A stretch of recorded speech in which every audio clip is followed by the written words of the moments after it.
All right, hey everybody. I wasn't planning on being out today, but I need to take care of my daughter. I'm just going to do a lesson over section 2.8, day 1. I feel like I'm back in the old times when I got, it was the quarantine days where I did every one of my lessons through video. So it's kind of like throwback. It's like this is my old, like this is where I made all my videos in the spring. I'm sorry I can't be with you for the holiday day for Spirit Week. Hopefully, if the sub has not already, make sure she tallies up who's all dressed up and writes it on that notepad that I've been doing. I've been trying to, I was like, okay, I got to celebrate within my video. So I got my Pi Day shirt. This is the Epic Pi Day. That's the one. It was March 14th of 2015 at 9:26, right? 3.141592.6. So I'm repping my Pi Day shirt like all the other math teachers. I got my Christmas tree out. Yeah. I'll be doing some wardrobe changes throughout. Let's start off with a little 4th of July. Let's do this. Okay. There we go. All right. So this section is kind of an odd one. You'll see that these sections 2.7, 2.8, and 2.9 is indented this. Here we go. That's much better. That's the look. All right. So you're going to find that these sections 2.7, 2.8, and 2.9 are kind of like weird things that didn't fit anywhere with sections 2.1 to 2.6. Section 2.8 is all about absolute value equations and inequalities. Section 2.9 graphs those absolute value equations and inequalities. And section 2.7 is kind of like is a weird one. Well, we'll get there. We were supposed to do section 2.7 today, but I asked Mrs. Naples. I was like, "Do you agree?" Man, section 2.7. I would not want to learn section 2.7 by video. So section 2.7 and 2.8 are kind of independent from one another. So yeah, so we're jumping into section 2.8, and then I'll get back to section 2.7 when we're done. Wardrobe change. Another 4th of July hat. All right, here we go. I like this one better. Fits me better. Okay, so section 2.8, day 1. We are going to spend 2 days on this lesson. So we're going to do some equations today. We're going to work a little bit with inequalities, but mostly equations today. So make sure you got your guided notes. Follow along with your guided notes. Do all the problems like we would do if I was up there in front of you today. All right. So a compound statement is made up of more than one equation or inequality. So if I say something is compound, that basically means I've got two simple equations or two simple inequalities meshed into one, maybe even more than two. Okay. Now, when I use the term disjunction, that's like the $10 word disjunction. That word disjunction is just basically a compound statement that uses the word or. Like, for example, if I said, okay, I want to gather all the people that are wearing glasses or wearing a Stars and Stripes hat, right? Well, then you would be taking everyone who had glasses or the Stars and Stripes hat, right? So if somebody was out there wearing a Stars and Stripes hat, but no glasses, they would be included. Somebody was wearing just glasses, no Stars and Stripes hat, they would be included as well, right? So that's the idea of a disjunction. You could meet one of the two criteria, right? So this is the same type of thing. A disjunction uses the word or. So if I say all numbers less than or equal to -3 or bigger than 2, I have either of those two as my options there. So x is less than or equal to -3. Oh, sorry, -3. I might have said -2. Less than or equal to -3 or greater than 2. So like 4 is a solution because while it's not less than or equal to -3, it's still bigger than 2, right? It just meets one of the two criteria. In set builder notation, it would look like this. I want to also add in, and maybe you should do this as well. In interval notation, it would look like this. So x is less than or equal to -3. That would be a -infinity to 3 inclusive. And now when I use the disjunction, when I use the word or, I do use this union symbol here. I'm going to say union x is greater than 2. So starting at 2, not inclusive, all the way up to infinity. That's what that would look like within interval notation. Okay, meets one of the two criteria. Now, on the flip side of that, if it was a disjunction, it was a disjunction. If it's a conjunction is a compound statement that uses the word and. So you probably studied these in Algebra 1, but if I say x is greater than or equal to -3 and x is less than 2, it has to meet both criteria. Like, for example, if you were, it's Easter now. If you were, saying, okay, I needed to have everybody that is wearing bunny ears and wearing glasses, right? Wearing bunny ears and wearing glasses. That means I have to have both of the criteria. Both of the two restrictions must be met, right? I want only numbers greater than or equal to -3 and still less than 2. So like 4 would not be a solution because while it's bigger than or equal to -3, it's not less than 2. So it has to meet both of the two criteria. Let's add in our interval notation here as well. So set builder notation would look like this. I'm also going to say up here, if I did not want to use the word and, it would look like this. Remember, this is this type of conjunction. Oh, it's down here. We'll add it in here as well. I would more often write it as like this, as this one statement. Okay, but let's talk about it in interval notation. We would say, okay, greater than or equal to -3 and still less than 2. Well, remember that is -3 to 2. There we go, right? That's that one statement like that, okay? All right, so let's do some examples here. Solve the compound inequality, then graph the solutions at. So remember, to solve any compound inequality, we just solve each piece as its own. So y is less than -4, or yes, the word or must go in your answer. Subtract 5 from both sides. Y is greater than or equal to -2. So less than -4 or bigger than or equal to -2. Let me jump down here in my number line. Looks like I've got one pre-made for myself there. That's nice. Okay, that would mean if it's an or, you graph them as its own separate entity. So like open circle at -4, going to the left, greater than or equal to -2. Closed circle at -2, going to the right. Okay, and that whole statement up here is my answer. Right, you must write the word or to get full credit there. Okay.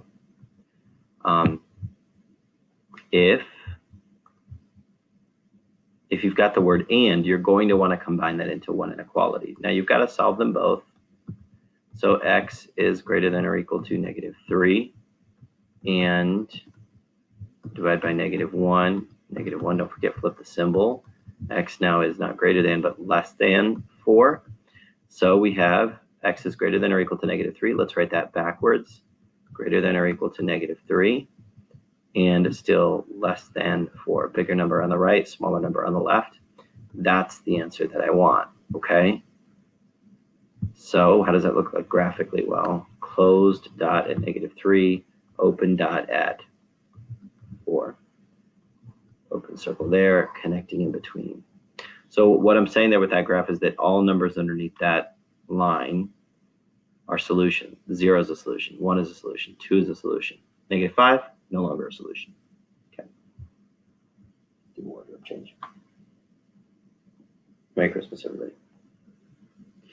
All right, let's take a look here. Okay, so we got the word or here. Usually ors point out and ands point in. If they don't, something weird is going on. It could be all real numbers. It could be no solutions. You just have to pay very close attention to what's happening with the inequality. I'm not saying that this is going to happen here. I'm just saying that just popped in my head. Okay, let's solve each one of these. We subtract 6 from both sides. I guess I don't need to write that anymore. This is an algebra 1. 3x is greater than 9. Divide by 3. X is greater than 3. We subtract the 12. 5x is less than -25. Divide by 5. X is less than -5. So my answer is x is greater than 3 or x is less than -5. Okay, graph each one. When you graph these inequalities in your homeworks, I'm really okay with just doing, here's -5, here's 3. Show me what is it an open circle or closed circle? 3 going to the right, -5 going to the left. Okay, that's really all I need to see. I know you've got graphs there. I know you've got, I know you've got graphs on your guided notes, but if you were doing this on your homework, that's the graph that I would need to see right here. Okay. All right. Here's my graph. Okay, so I started this lesson by saying this is about absolute values, and we have not done any absolute values yet. So you're probably like, "What are you doing, Mr. Lever? Are you going nuts?" Obviously, you're wearing a Santa headband. But we had to understand the idea of a conjunction and a disjunction so that we can use that when we solve for our absolute value equations and inequalities. From here on out, we're only going to be looking at absolute value equations. We'll look at absolute value inequalities on day 2 tomorrow. Okay. Now remember that absolute value by definition is distance away from 0, right? It's distance away from 0. And since distance can never be negative, it basically is the operation that just chops off the negative sign. It's always positive, right? Okay, so that means the absolute value of x is x, then the absolute value of negative x is also just x, right? It just chops off the negative sign. Now think about it on a number line.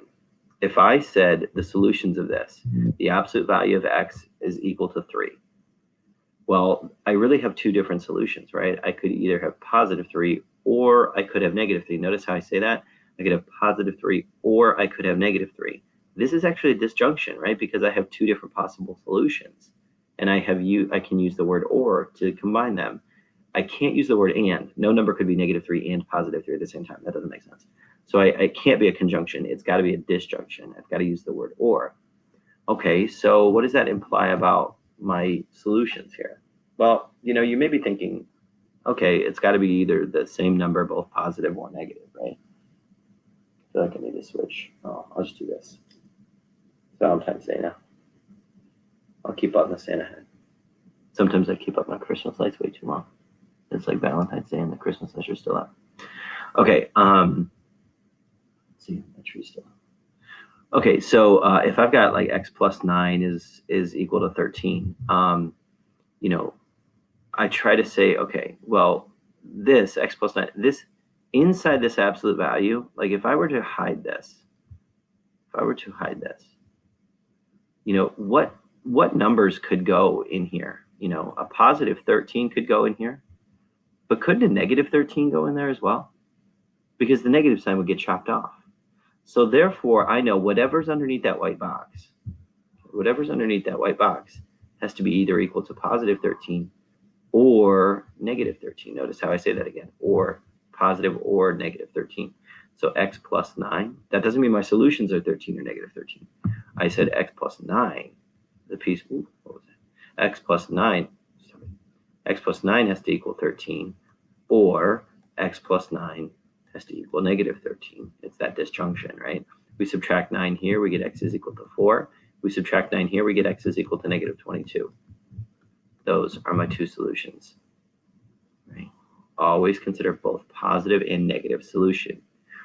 Okay, so what does that imply for when we have an absolute value that has an operation attached to it as well?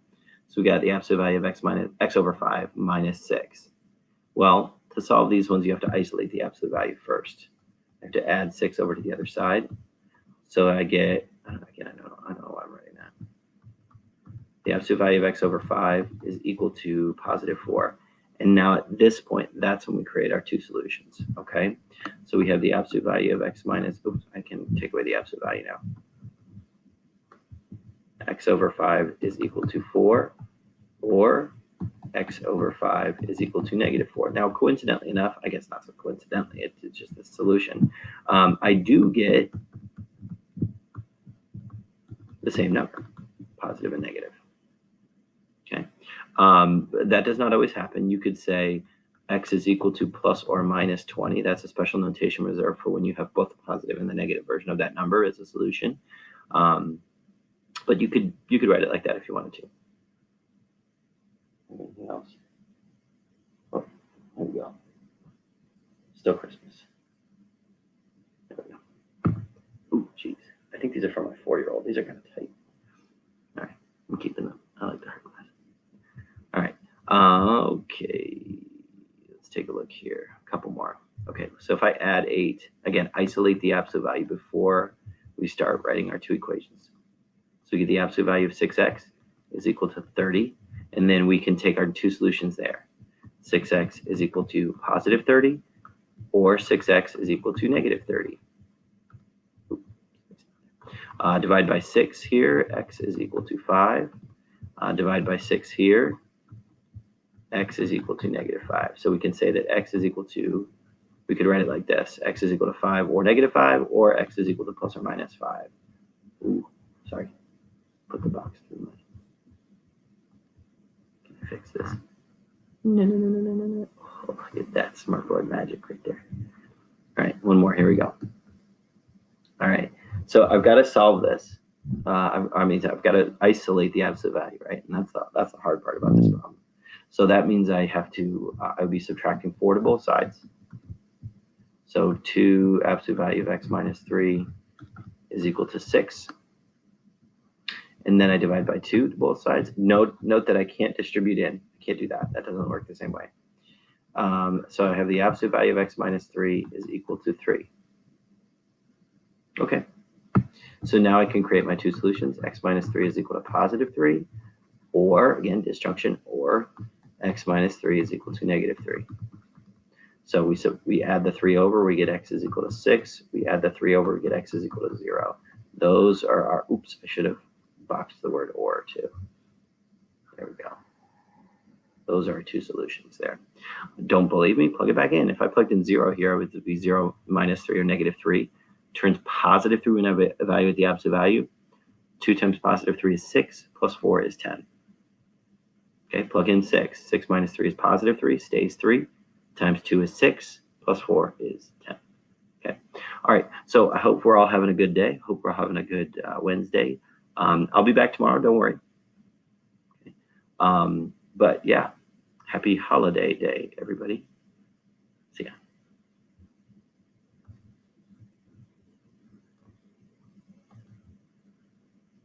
Oh, let me stop sharing. The awkward silence at the end of the video. See ya.